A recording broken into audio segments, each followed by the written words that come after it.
Hello my dear student, कैसे हो? तो चलिए बिना किसी देरी के शुरुआत करते हैं। आज हम चैप्टर नंबर 2 पोलिनोमियल अर्थात बहुपद समझ में आ गई। तो आज हम इस वीडियो में जो बहुपद है इस चैप्टर का बेसिक को जानने वाले हैं तथा एक्सरसाइज 2.1 को भी कवर करेंगे। क्लियर?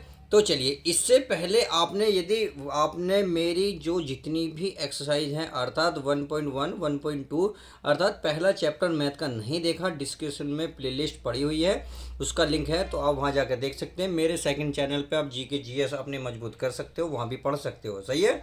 तो अब बिना किसी देरी के शुरुआत करते हैं। तो इसमें देखते हैं चैप्टर 2 पोलियोनोमियल यानी कि बहुपद। देखिए, बहुपद के बारे में आपको कुछ डिटेल पता होनी चाहिए। बेसिक चैप्टर छोटा है पर जनरल नॉलेज के हिसाब से बहुत ज़बरदस्त है।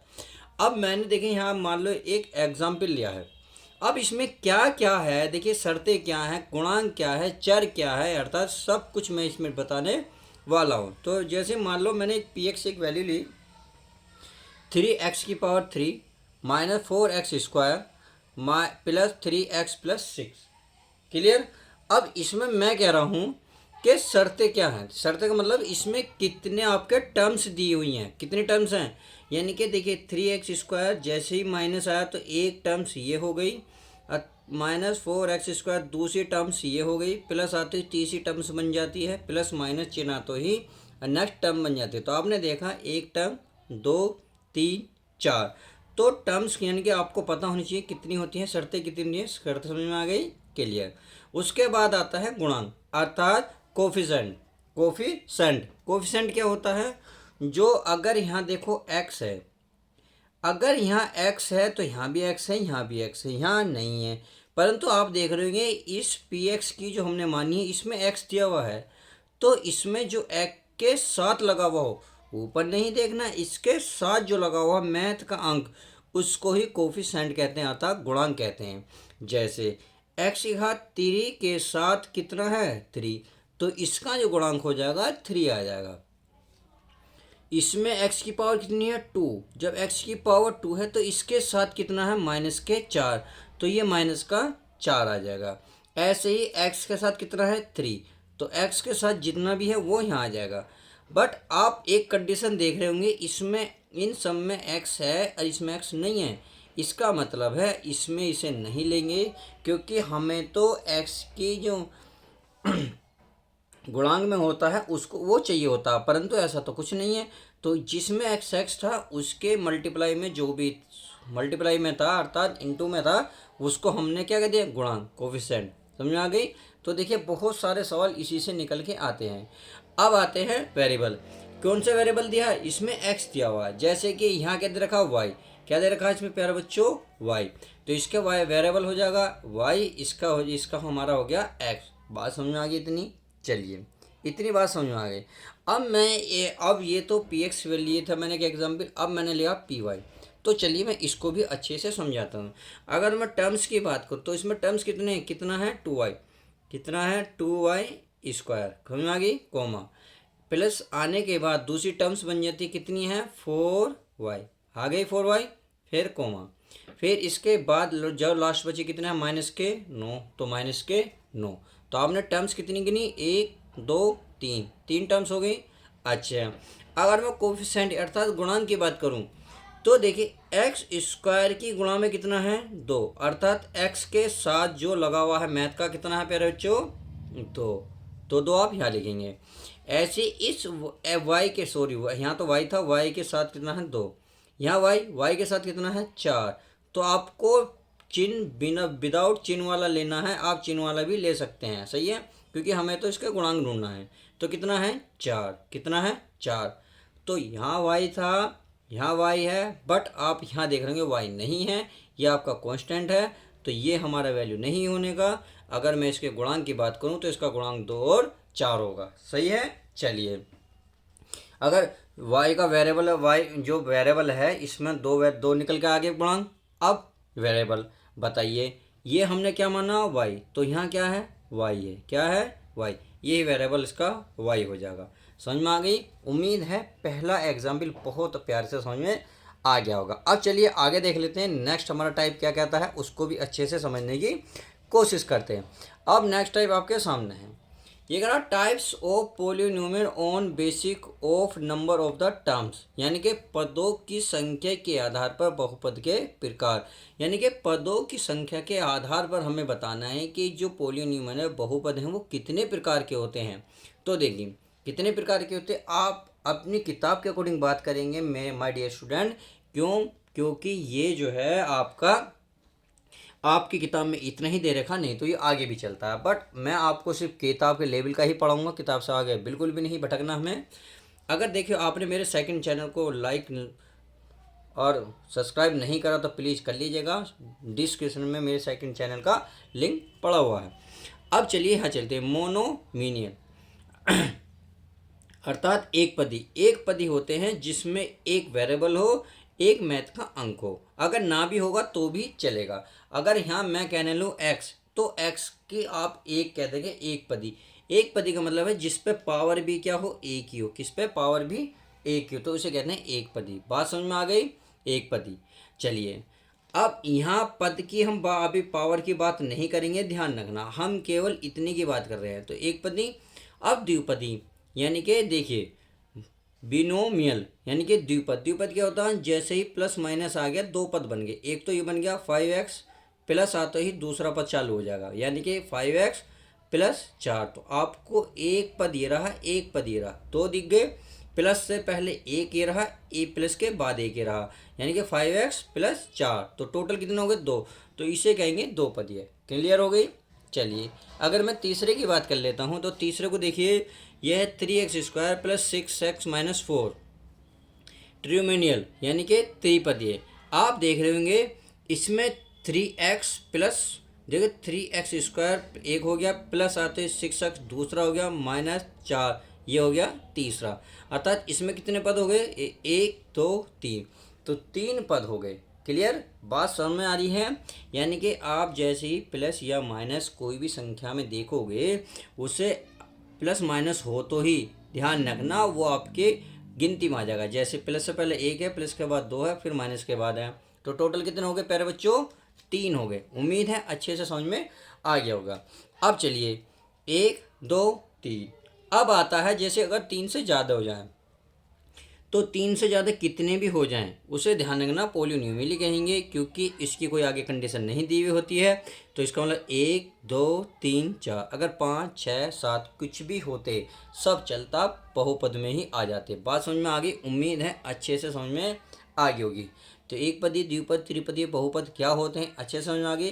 अभी हमने घात की बात नहीं करी। चलिए जिसे घात हिंदी में कहते हैं, अगर इंग्लिश में बात करें तो कहते हैं डिग्री। तो चलिए अब डिग्री का क्या मैटर है, विदाउट डिग्री का हमने समझा, अब डिग्री को भी हल कर लेते हैं। तो चलिए डिग्री के आधार पर भी हम बहुपद के नाम, देखो यहाँ लिख रहा है डिग्री के आधार पर बहुपद के नाम, और यहाँ है पदों की संख्या के आधार पर बहुपद के प्रकार। बात समझ में आ रही है। तो वही मैंने वहाँ विदाउट डिग्री थे, यहाँ डिग्री को मैटर समझ करेंगे। चलिए डिग्री का मैटर को सोल्व कर लेते हैं। अब इसे समझते हैं अच्छे से। इसको मैं देखिए डिग्री के आधार पर बहुपद के प्रकार, तो डिग्री ऑफ पोलिनोमियल, यानी कि देखिए बहुपद की जो घात होती है, बहुपद में चर उच्चतम घात, यानी कि बहुपद क्या होते हैं मैं आपको समझा चुका, में चर क्या होता ये आपको बता चुका। देखिए चर मैंने बताया था जो वेरिएबल होता है, जो x या y होता है, उसकी डिग्री की बात कर रहे हैं। बात समझ में आ गई। चलिए अच्छे से समझ में आ रही होगी। तो बहुपद में चर उच्चतम घात, यानी कि चर की जो उच्चतम सबसे हाईएस्ट पावर, यानी कि हाईएस्ट पावर जो होगी वही इसकी बहुपद होगा। बात समझ में आ गई। देखिए जैसे अगर मैं यहाँ ये कहने लगूँ ये 3x प्लस 6 है, अगर मैं इसमें डिग्री बूझूँ तो आप देख रहे होंगे जैसे x की पावर यहाँ कितनी है, यह पावर 2, अर्थात डिग्री ऊपर वाली जो x के ऊपर कहलाएगी। देखो यहाँ है 1 डिग्री, यहाँ दूसरी, यहाँ 1 है, यहाँ 2 है, और ये कह रहे हैं हम उच्चतम पावर। तो उच्चतम कितनी है, ये वाली कितनी है 2, तो ये जो डिग्री कितनी हो गई 2। इसे कहते हैं आप द्विघात बहुपद, क्वाड्रेटिक पोलिनोमियल। सही है, बात समझ में आ गई। ऐसे ही यहाँ आप देख रहे होंगे 3x प्लस 6, तो इस पे x पे यानी कि वेरिएबल पे देखिए पावर कितनी है 1, कितनी है 1, तो ये जो 1 है यही आपकी डिग्री होगी, अर्थात घात होगी, उस घात को कहेंगे कितनी है 1, तो 1, इसे कहेंगे रेखिक बहुपद। बात समझ में आती है। अगर मैं 3x प्लस 6 में बताइए क्या है, यानी कि बहुपद के आधार पर, संख्या के आधार पर बता सकते हो एक पदी है, द्विपदी, त्रिपदी है। तो आप कहेंगे सर ये तो दो पदी है, क्योंकि एक ही रहा एक ही रहा। बात समझ में आ गई। अगर मैं डिग्री की बात करूँ तो इसमें एक डिग्री है, जिसे आप देखिए बहुपद कहेंगे। बात समझ में आ गई। ऐसी मैंने इसे बता दिया है। इस पे पावर सबसे बड़ी कितनी है, तो एक नहीं गिनेंगे, दो, ये है सबसे बड़ी। तो यही आपकी डिग्री हो जाएगी दो, जिसे कहते हैं द्विघात बहुपद। द्वि माने दो, घात माने घात, जो दो घात वाली। बात समझ में आ गई। तो चलिए आगे क्या है, आगे देख लेता हूँ। यह है 5x3 5x² प्लस 6x-4। तो इसमें सबसे बड़ी पावर, सबसे बड़ी डिग्री कौन सी, एक्स की पावर यहाँ 2 है, यहाँ 3। तो ये जो सबसे ऊपर है, एक्स की पावर कितनी है, 3, यही सबसे बड़ी घात जो है, यही डिग्री आपकी 3 हो जाएगी। और यही क्यों पोलिनोमियल कहलाएगा, अर्थात त्रिघात बहुपद कहलाएगा। उम्मीद है अच्छे से, बहुत अच्छे से समझ में आ गया होगा। चलिए अब आगे थोड़ी सी डिटेल देख लेते हैं। और आगे देखिए, ये है शून्यंक बहुपद, यानी कि अब हमें शून्यंक को ज्ञात करना है। यानी कि चर का वह मान जिसके बहुपद शून्य हो जाते हैं उसे शून्यंक बहुपद कहते हैं। यानी कि वेरिएबल, देखिए मैंने इंग्लिश में भी लिख दिया है, हिंदी में भी लिख दिया है, आप आसानी से समझ सकते हैं, जैसा आपको अच्छा लगे ऐसा ही सही है। क्योंकि हम आपके हैं कौन, मास्टर, तो समझाने की जिम्मेदारी हमारी। तो इसी के लिए कहता हूँ मैं गम्बो खुश हुआ। तो खुश हो जाइए, इसी खुशी पे वीडियो को लाइक और शेयर करना ना भूलें। अब चलिए यार, अब देखिए, अब डिग्री 1 देखिए, ये तो बाद में समझ आएगा, पहले इसको देखो। अब शून्यंक के लिए करना है हमें, इस पद को 0 के बराबर रखना। अगर मैं 0 के बराबर रखूँगा तो यहाँ से x की वैल्यू निकालूंगा, तो 8 को दे ले जाऊँगा, ये माइनस वाला प्लस हो जाएगा, तो x बराबर हो जाएगा 8/2। इससे कटेगा कितना आ जाएगा, 4। तो आपने देखा x की वैल्यू कितनी आई, 4। कितनी आई प्यारे बच्चों, 4। तो आपने देखा 4। तो बताइए, तो इसमें देखा x की वैल्यू 1 आई, तो इसका मतलब अगर डिग्री 1 आती है तो नंबर ऑफ जीरो भी 1 ही होगा, यानी कि x का मान 1 ही निकल के आएगा। बात समझ में आ गई। यानी कि अगर आप घात देख रहे हैं 1, तो आपने देखा इसमें x की घात कितनी है, 1, तो घात 1 होगी, तो ध्यान देना शून्यंक भी 1 ही आएगा, यानी कि x का मान जो निकल कर आएगा, x की जो वैल्यू निकल कर आएगी, तो उसकी वैल्यू 1 ही आएगी निकल के, जो क्या है, 4। इसी प्रकार अगर मैं डिग्री 2 बात करूँ, यानी कि x की पावर यहाँ 2 होती, तो x की डिग्री 2 होती, तो नंबर ऑफ जीरो कितने होते हैं, तो यानी कि वो एक जैसे भी हो सकते हैं, वे अलग अलग भी हो सकते हैं। यानी कि अगर यहाँ पावर x की घात 2 होती, तो क्या हो, तो शून्यंक कितने निकल के आते प्यारे बच्चों, 2। वो दो कौन कौन से, एक जैसे भी हो सकते थे, वे अलग अलग डिफरेंट भी हो सकते थे। उम्मीद है अच्छे से समझ में आ गया होगा। तो चलिए अब मैं चैप्टर की जो एक्सरसाइज उसको कराता हूँ। अब मैं देखता हूँ आपको शून्यंक कितने आते हैं, किस किस तरीके से आप कर सकते हैं। देखिए हमारे सामने एक्सरसाइज ये रही 2.1। तो इसमें हमें क्या करना है, ये हमें ग्राफ दिया हुआ है, हमें प्रत्येक स्थिति में देखिए शून्यंक यानी कि जीरो की संख्या बतानी है कितनी होगी। बात समझ में आ गई। तो बहुत सिंपल है। देखिए कैसे, अगर मैं इसमें ध्यान से देखूं तो आप खुद बताएंगे सर इसमें ये होने वाला है। देखिए आप देखेंगे इसमें, देखिए शून्यंक के लिए क्या करते हैं, मैंने अभी सिद्ध करके आपको दिखाया था कि x पर डिपेंड करते हैं x। जैसे आप यहाँ देख रहे हो x की वैल्यू निकल गई, तो x का मतलब है ये जो रेखा दी हुई है x, इस पे ये जो ग्राफ है, ये इस x अक्ष को, जो x वाली है, इसको कितनी बार ये कट रहा है या इसे छू रहा है, वही उसका शून्यंक हो जाएगा। जैसे इसमें जो रेखा है, ये पहले इसे देखो, इसे देखो समझ में, ये जब आएगी, ये देखो ये ग्राफ दिख रहा है आपको, ये जो है x वाली को कितनी बार कट रहा है, एक बार, एक बार टच करा, तो इसका जो शून्यंक होगा मेरे प्यारे बच्चों कितना होगा, 1 होगा। कितना होगा, 1 होगा। बात समझ में आ गई। अगर मैं इस सेकंड की बात करूं, तो देखिए इस ग्राफ को ध्यान से देखिए, ये जो x वाली रेखा है इसी को देखना। देखो एक बार तो टच इसने यहाँ करा, उसके जाने के बाद इसने एक बार यहाँ टच करा, उसके जाने के बाद एक बार ने टच यहाँ करा, तो कितनी बार टच करा, 1 2 3। तो इसके जो शून्यंक जीरो होंगे, कितने होंगे, 3 होंगे। अर्थात इसकी जो वैल्यू निकल जाएगी, x के मान 3 निकल आएंगे। वो इक्वल भी हो सकते हैं, अलग अलग, हमें इससे कोई फ़र्क नहीं, हमें तो सिर्फ शून्यंक यानी कि जीरो की पता करनी है। अगर मैं अब इसकी बात करूँ तो आप खुद बताएं मेरे प्यारे बच्चों, क्या इसमें कोई ग्राफ है, क्या ग्राफ है, नहीं। तो इसमें जो जीरो की संख्या होगी वो क्या होगी, शून्य, यानी कि कोई नहीं, कोई नहीं। बात समझ में आ गई। अगर मैं अब नीचे वाले की बात करूं अर्थात फोर्थ की, तो फोर्थ में ये जो ग्राफ देख रहे हो, ये टच कर रहा है, एक तो एक इधर कर रहा है, एक इसने इधर टच करा, 2 बार टच करा। तो इसके अगर शून्यंक की बात करें, जीरो की बात करें, तो कितने होंगे, 2। कितने होंगे माय डियर स्टूडेंट, 2। अगर मैं इसे देखूं तो ये कितना, 1 2 3 और 4, तो शून्यांक कितने निकल के आएंगे, 4। समझ में आ गई। चलिए अच्छी बात है। देखो वीडियो प्यार बच्चों पसंद आ रही है तो प्लीज़ लाइक कर दिया करो यार, आपके लिए हम इतनी मेहनत करते हैं। अब देखो इसे देखते हैं, तो एक और ये दो, देखो टच इसे क्रॉस करके नहीं गई परंतु छू के गई है, तो ये गिनती में आएगा, ध्यान रखना ये गिनती में आएगा ही आएगा। अगर मैं आगे की बात करूँ, एक यहाँ रहा तो कितना हो गया, 1 2 3, तो कितने हो गए, 3। इस तरीके से आपने शून्यंक यानी कि जीरो पता कर लिए कितने होंगे, तो डिग्री भी पता चल गई होंगी, डिग्री जितनी आपकी डिग्री होंगी उतने ही इसकी जीरो होंगे। इस तरीके से हमने 2.1 एक्सरसाइज बहुत अच्छे से कवर करी है। उम्मीद है वीडियो पसंद आई होगी, तो प्लीज़ लाइक और शेयर जरूर करें।